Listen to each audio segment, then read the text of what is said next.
This is my Model 3 Standard Range Plus. As you know, the Standard and Standard Plus don't come with the Homelink Garage Door Opener, but you can purchase it online from the Tesla shop and have it installed at your local service center. So I had it installed and just finished setting it up. As you can see, I have a home icon now at the top, and I can tap it to open the garage,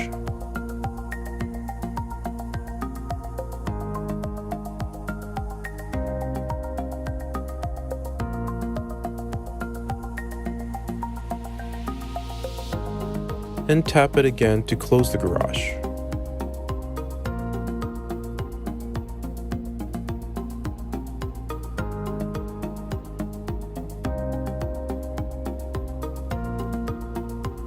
It also has all the Homelink settings, including auto fold mirrors, auto open when arriving, you can set the distance, and auto close when leaving.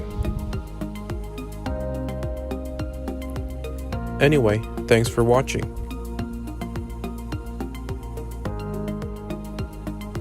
If you're looking to purchase a new Tesla, please consider using my referral link below.